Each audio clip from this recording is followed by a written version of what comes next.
Alright guys, so we are back to doing traces. It's the beginning of the year and the water is, all the dams are filling up, the water is pushing up. So there's a couple of traces that we use. I'm quickly going to take you through the traces that we use and then we are going to build one. So the first one, because the water levels are pushing up, the fish are also getting closer into that grass line where the water is coming up to. So lighter reed flays will be the story. So here I've got a little spring, just a one hook trace. So while we're fishing the one hook traces, if you get a fish on, it's much easier to get it through the grass. So one hook trace is an essential part of our angling this stage of the year. So we're going to kick it off with a light spring, just one hook.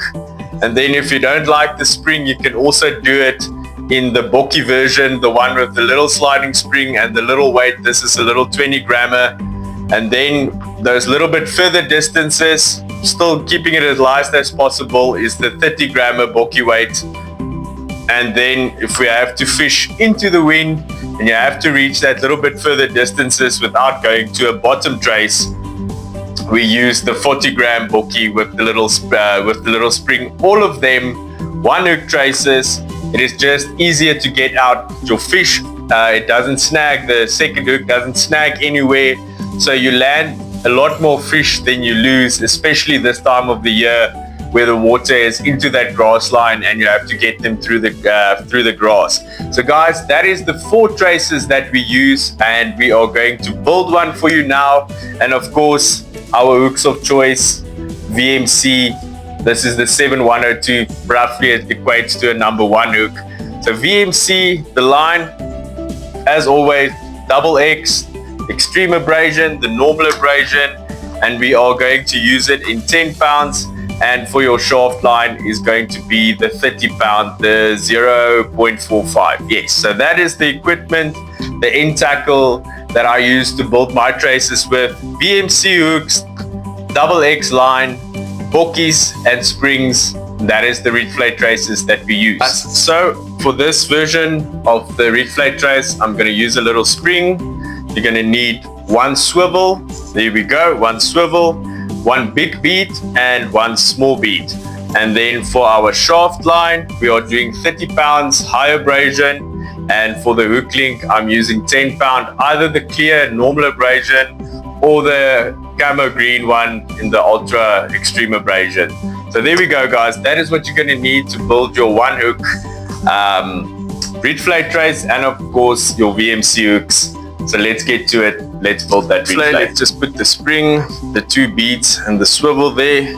I've got my measuring mat out so I can build my traces to a specific length that I like. When I'm finished with the trace, it is roughly about 30 centimeters long that the weight can slide up and down on. So it's called a sliding reed flay trace. So guys, and there's 3 knots that I use. I use perfection loop, and I do Palomar knot, and then a blood knot. 4 knots, sorry, my bad, 4 knots, a blood knot, and on the hook I use a snell knot. So that is the 4 knots that I use. Let's get to it. Let's build it. I'm going to take out my hook here. I'm only going to need 1. Take it out of the packet here. These hooks are super awesome. Not too thick, not too thin, super sharp. Super awesome hooks to use these. I love these VMC hooks. Alright guys, so let's get to it. Let's start off with the first one. Let's start with the first knot, the perfection loop, and then that is going to be the top part of our trace that you can clip into your quick change swivel, and just makes it easier to change out your traces quicker, and you can get back in the water quicker. So let's get started. So the perfection loop is basically you form a loop to the back.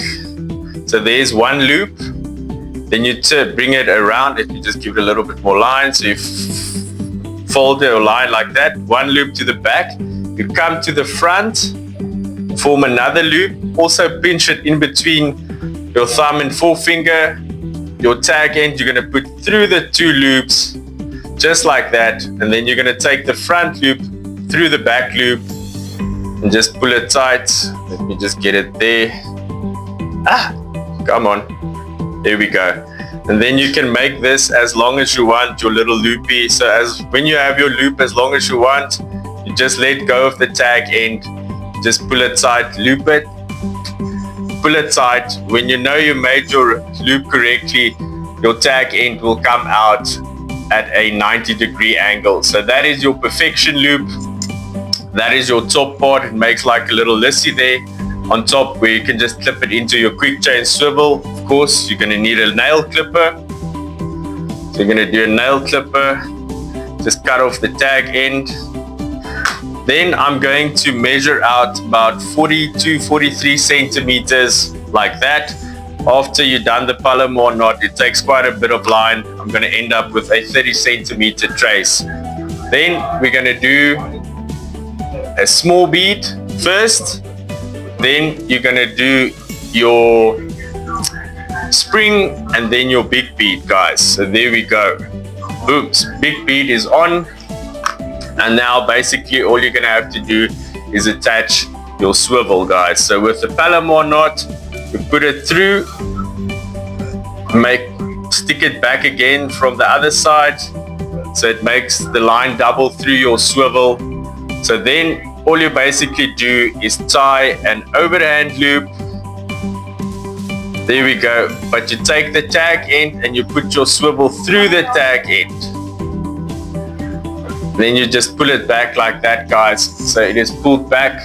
And then I just use a little paintbrush to stick in between the swivel and the knot, just to pull it tight so the loop forms, the knot forms before it is finished. Just lube it, pull it tight, then I slide out my little paintbrush. So basically you are left with that, guys. And then all you do is you pull on tight like that, and then I just take my teeth and the tag end. I know it's not healthy for my teeth, but that's how I do it.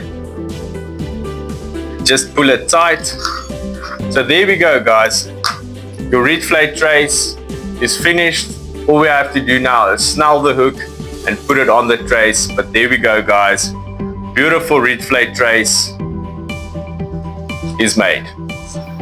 Alright, guys, so now it is time to do the hook side of the things. So we're going to do a snell knot on the hook. This knot does not come loose. It actually helps hooking the fish better in the corner or in the bottom lip. You'll find that you hook most of your fish in the corner or in the bottom lip when you are using this knot. So guys, you're going to turn your hook on its back.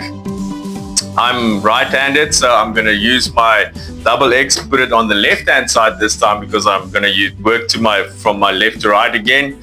So guys, so you take your hook, it's on its back. From the back end of the hook to the point of the hook, guys, you're going to put your line through. You're going to pull yourself about 20 centimeters of line. Then you're going to form a loop to the bottom, because if you do it to the top, you are going to tie in your finger with the knot and you don't want that. And then we are just going to leave a little tag end. I hope you can see it right there, little tag end. And then I'm going to take my loop, guys, away from the bend where they close the hooks to the smooth side of the hook. I'm going to go 7 times around. 1, 2, 3, 4, 5, 6, 7, guys. And then I'm going to hold my finger in there to keep that loop open.